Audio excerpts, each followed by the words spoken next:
기레기라는 용어가 다양한 이해관계가 얽혀있는 되게 복합적인 얘기라는 말씀을 드리고 싶어요. 그리고 저라는 인간을 셀프 점검해본 결과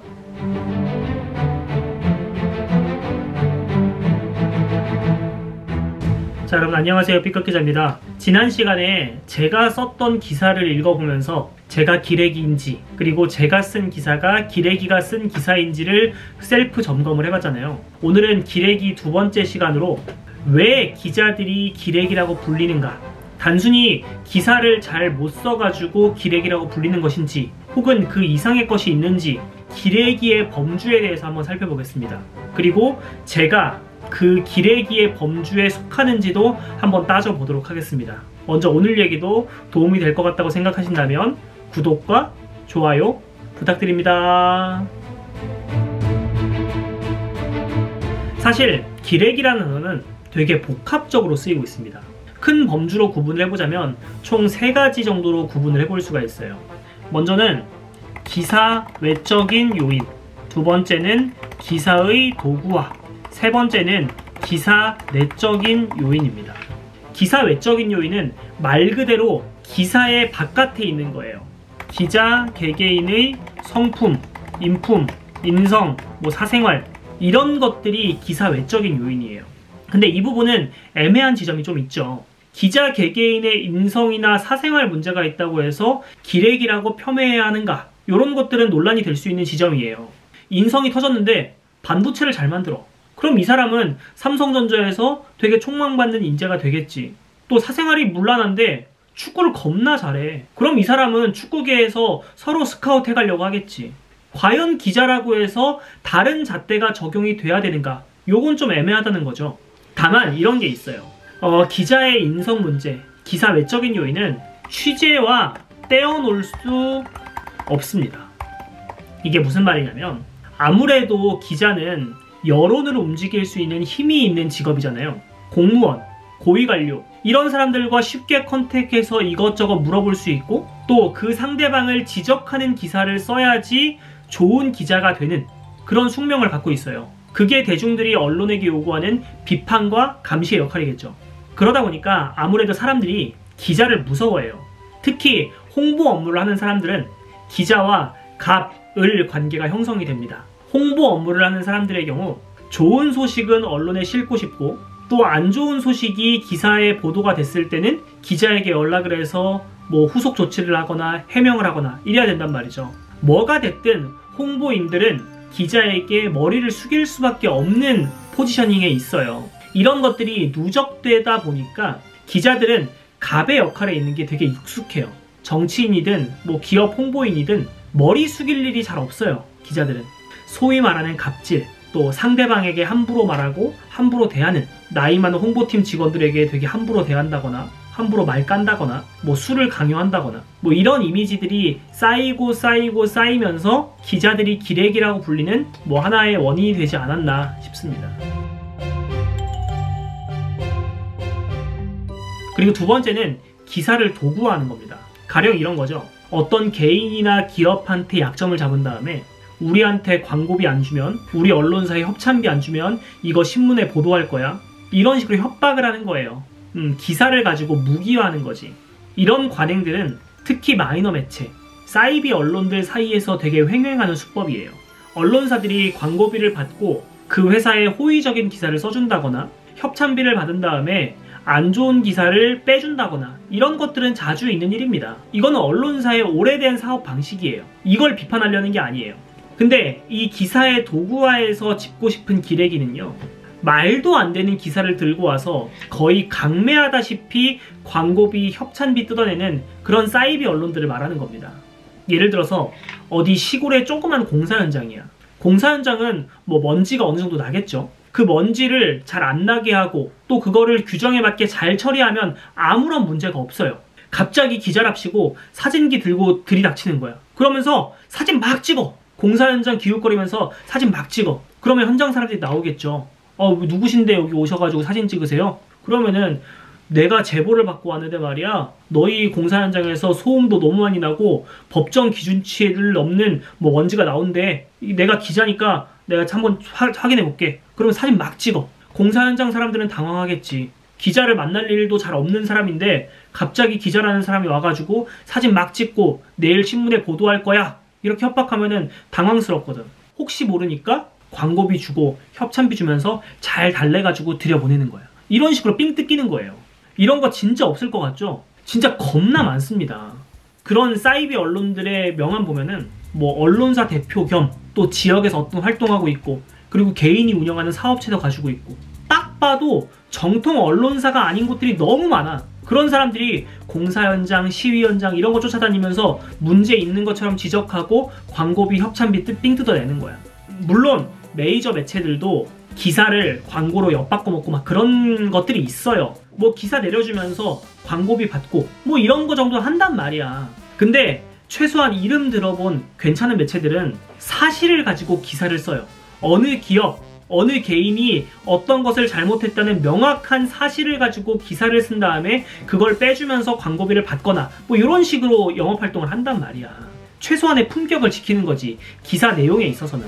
근데 진짜 사이비 매체들은 아무 문제도 없는 곳에 가서 분란을 만들고 협박하고 공갈해가지고 내가 기자랍시고 광고비 뜯어내는 거예요. 진짜 같은 범주에 묶이고 싶지도 않은 부류입니다. 미래 언론인을 꿈꾸시는 분들께서 최소한 기자협회에 가입된 매체에 들어가야 되는 이유가 이거예요. 요게 기레기라고 불리는 두 번째 요인, 기사의 도구화입니다. 그리고 세 번째 요인은 바로 기사 내적인 요인이에요. 기사 내용 때문에 기레기라고 불리는 거예요. 사실 어떻게 보면은 가장 본질적인 부분이기도 해요. 기사 내적인 요인은 두 가지로 나눠볼 수 있습니다. 먼저 첫 번째는 허위, 날조 기사를 쓰는 거예요. 말 그대로 잘못된 사실인데 기사를 써서 누군가에게 피해를 입히는 거죠. 대표적인 게 세월호 사고 당시 전원 구조 오보예요. 선박사고가 났고 전 국민의 관심이 TV 방송에 집중이 됐는데 방송사에서 탑승객 전원이 구조가 됐다고 보도를 한 거지. 또 다른 예를 들어볼까요? 예전에 강원도 고성에서 산불 사고가 났어요. 근데 KBS 기자가 여기는 산불 현장입니다 이런 식으로 스탠딩을 잡았는데, 알고 보니 스탠딩을 잡은 장소가 산불이 난 고성이 아니라 강릉에 가서 스탠딩을 잡은 거야. 어떻게 보면 조작을 한 거지. 또 부산 지상파인 KNN에서는요, 기자가 본인 목소리로 녹음을 하고 이거를 인터뷰랑 전화해서 녹취한 것처럼 조작을 했어요. 솔직히 이런 거는 빼박이라고 생각합니다. 기레기라고 불려도 할 말이 없어. 기자가 하는 일이 정확한 사실 확인에 기반한 보도인데 이거를 귀찮거나 번거롭다는 이유로 다 팔아치운 거야. 그리고 대중들에게 잘못된 얘기를 전달해주는 거지. 이건 기레기라고 욕먹어야 돼요. 이건 할 말 없어. 더군다나 그 잘못된 보도로 인해서 누군가가 금전적인, 물질적인 피해를 입었다면 더더욱 문제가 되는 거죠. 그리고 기사 내적인 요인에서 두 번째 요소는 뭐냐면요, 기사의 방향성입니다. 사실 이 문제가 기레기라고 반응을 가장 많이 불러오는 요인이에요. 각 매체는 사회를 바라보는 관점이 있어요. 그게 기사의 방향성으로 발현이 됩니다. 부동산 문제가 있을 때 보수 경제지에서는 문재인 정부의 부동산 정책이 실패했다. 이 문제를 해결하기 위해서는 지금까지 정책을 폐기하고 정책의 방향을 선회해야 된다. 이런 식으로 주장을 해요. 그러면 현 정부를 지지하는 쪽은 이렇게 반응을 합니다. 기레기가 집값 올린다. 기레기만 저런 기사 안 써도 집값 안 올라간다. 정부가 망하라고 지금 제사 지내고 있다. 이런 식으로 반응을 해요. 진보 매체는 어떨까요? 아무래도 현 정부의 부동산 정책을 커버치려고 하겠지. 전 세계적으로 집값이 올랐는데 우리나라는 덜 오른 편이다. 지금 집값이 오르긴 올랐는데 조금만 기다리면 집값이 떨어질 거다.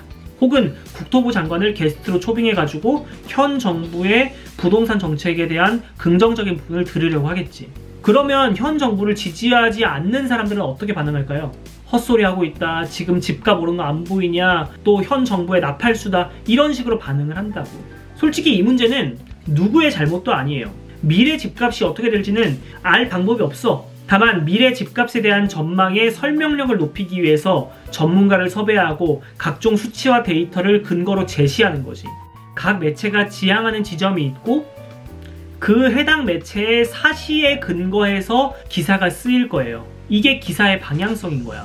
그렇게 나온 기사가 누구에게는 불편한 기사가 되고 누군가에게는 편들어주는 기사로 읽히는 거지.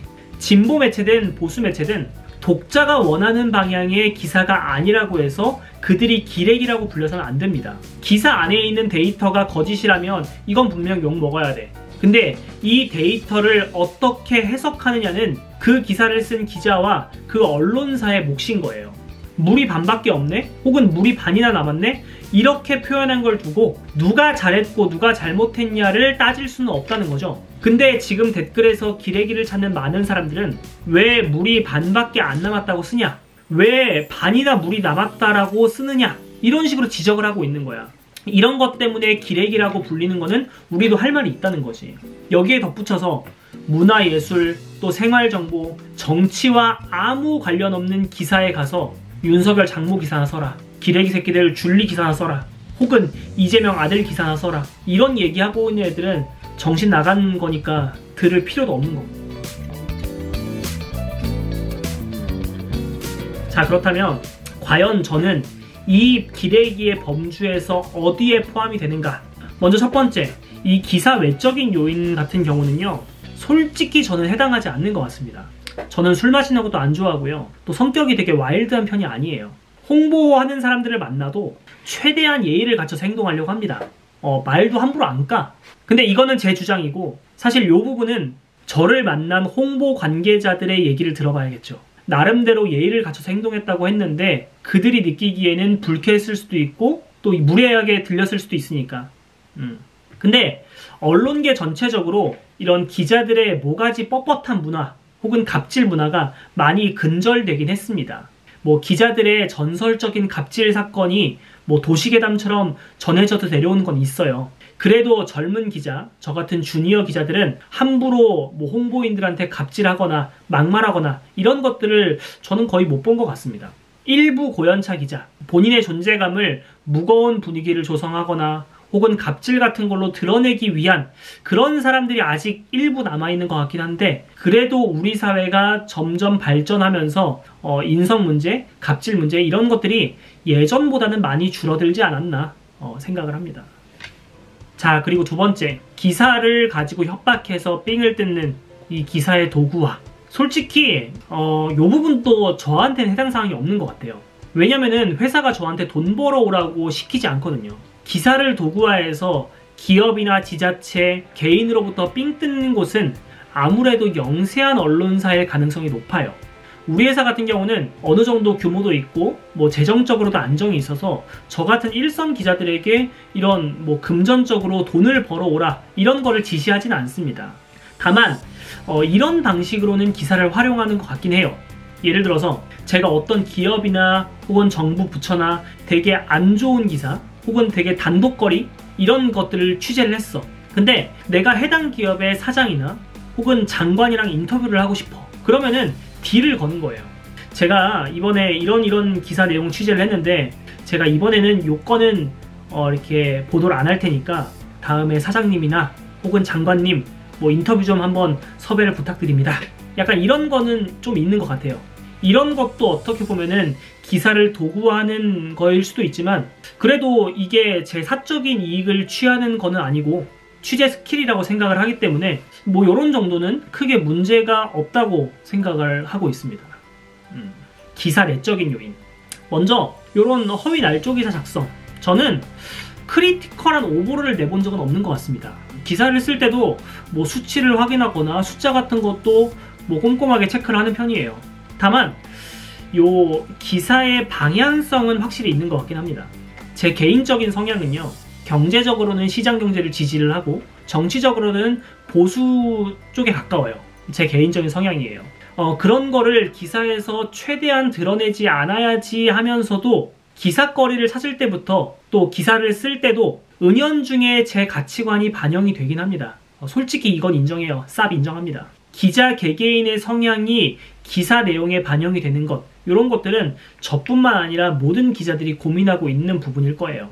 예전에 제 선배 기자가 이런 얘기를 해줬거든요. 조선일보 기자가 너무 조선일보 기자 같으면 그거 되게 불행한 일이다, 이런 얘기를 해준 적이 있었거든요. 그때는 뭔 말인가 몰랐는데 이제 와서 보니까 매체와 개인, 그리고 기사의 방향성에 대해서 한번 저한테 주의를 준 것이 아닌가 생각을 합니다. 뭐 아무튼 오늘은 기레기와 관련한 두 번째 얘기를 해봤는데요. 기레기라는 용어가 단순히 기사를 맞게 썼냐 틀리게 썼냐 요 문제뿐만 아니라 다양한 이해관계가 얽혀있는 되게 복합적인 얘기라는 말씀을 드리고 싶어요. 그리고 저라는 인간을 셀프 점검해본 결과 그래도 아직은 기레기는 아니지 않나 생각을 합니다. 에리야 잠깐만 저기 봐봐.